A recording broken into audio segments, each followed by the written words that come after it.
Yeah! What's going on, everybody? This is a fight against a fellow subscriber, fellow friend on PSN, and etc., etc. This fight was requested by him. It's a stand-up fight only, which is always fun to watch. And, yeah, that's about it. But this fight, I'm not sure if you can see it yet, but I'll get into it. It didn't feel right. There were some points where the connection kind of crapped out, but besides that, it was a great fight. Great fight. It goes to decision, as you will see, and you will see the decision when it comes, but this was a nice little entertaining fight. Hopefully we can do more. But as you see right here, I knock him down, and I was like, okay, I got this in the bag, son. And he waits and he gets up. We every time we knocked each other down, we let the ref stand it up, or at least gave him room to recover, which is always a nice thing to do. So Gilbert Melendez seems to be the one guy that I cannot beat, especially when I'm Nick Diaz, because I played another guy online with him, and for some reason I looked at his takedowns, and it looks like Gilbert Melendez only has like 70-something takedowns, yet I couldn't stop one. I couldn't stop any of his takedowns. The guy I was playing online in a ranked match, which was very odd. I've ran into some really weird people that I don't know what's going on, but there's these people that can somehow parry every single headshot that I throw at them, yet they're not wasting their stamina. And those people, I just go to the body, but then once I go to the body, they don't parry their body, they just block their body. So I'm kind of confused on if they know a little trick.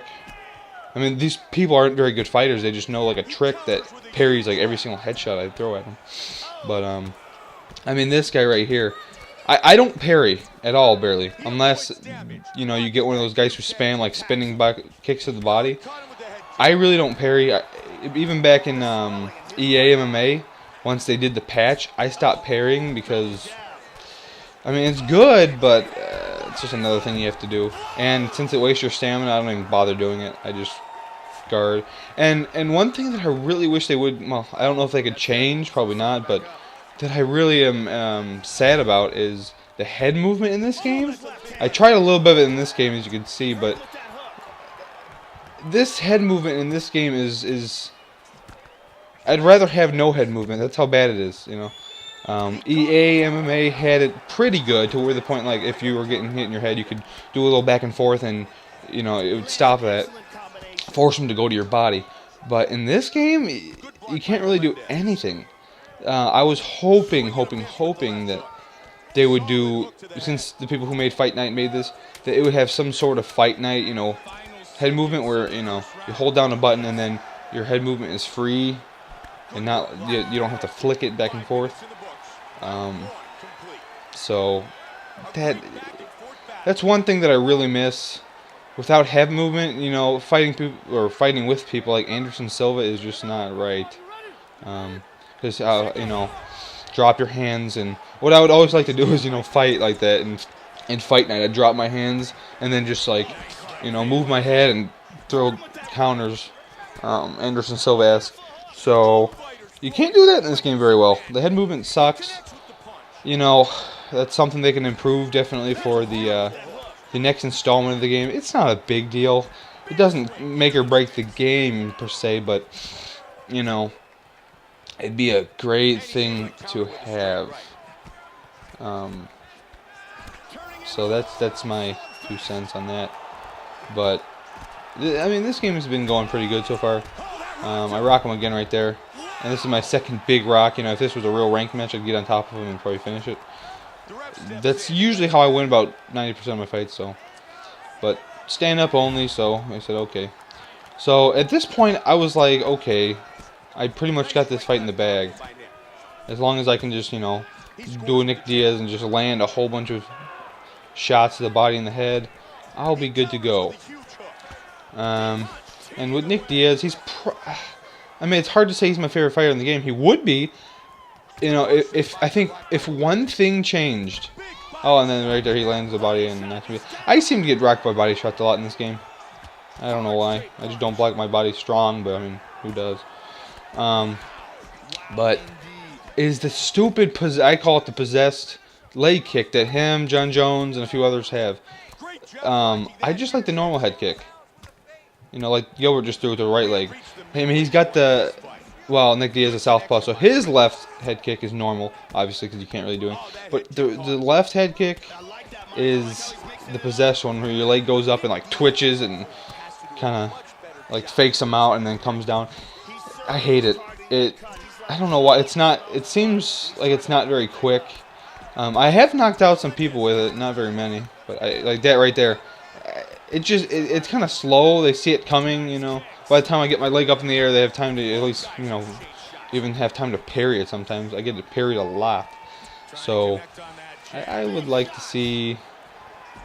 I mean, I guess they're not going to change it, but... I mean, when have you ever seen Nick Diaz throw that? I don't know. I like Nate. I almost like Nate Diaz better. The lightweight version, because he does have the normal head kick. But also, Nick does have the spinning kicks. He's got the spinning kicks to the head and to the body. So, that's a big plus for him.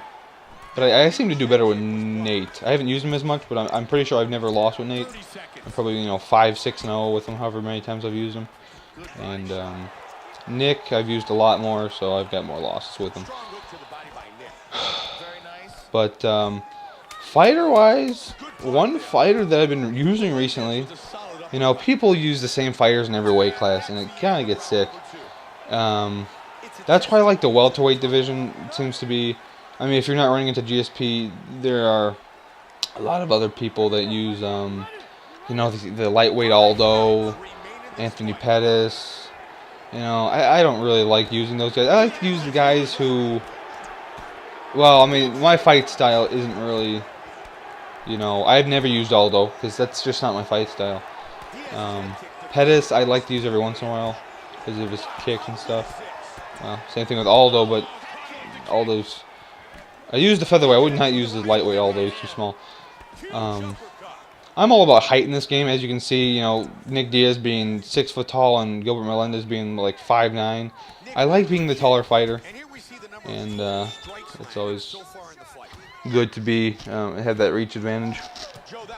But one fighter that I've been using recently that you know, an underrated fighter that I've never played. I might have played one guy with him. I don't know. No, I don't think I've seen anybody use him.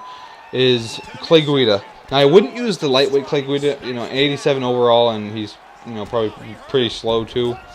I mean, I try it every once in a while, but right now I have about, I'd say, 13, 14 fights with Clay Guida, and I've won them all.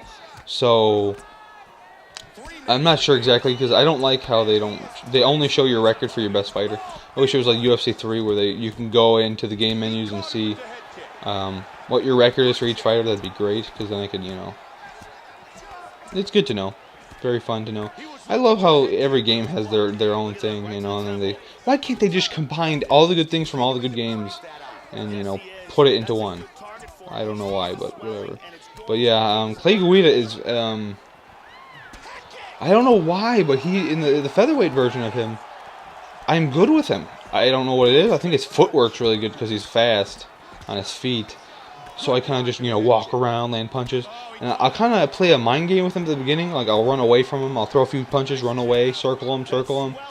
And then I'll, like, frustrate him, and then I'll just go in for the kill. When they're starting to strike, you know.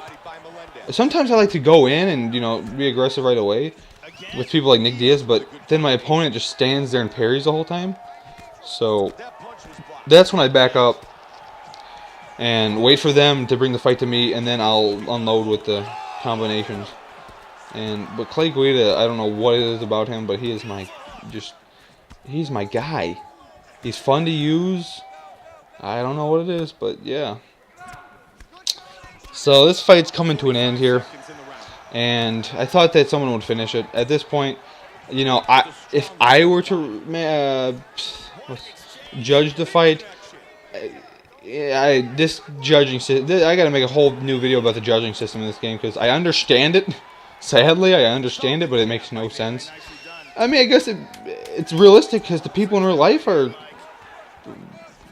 they don't make sense either. So, I would have scored me the first 2 rounds. I would have gave me the first round for sure because I knocked him down twice, I believe.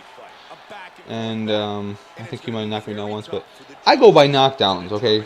So, you know, I'm still in that UFC 3. Well, I mean, even in real life, if you knock a guy down more than the other, then whatever. So I give myself the first round. The second round, it's questionable, and then third round, I definitely give to him. So there are no draws in this game either. That's another problem. You know, a fight like this, hey, I draw it.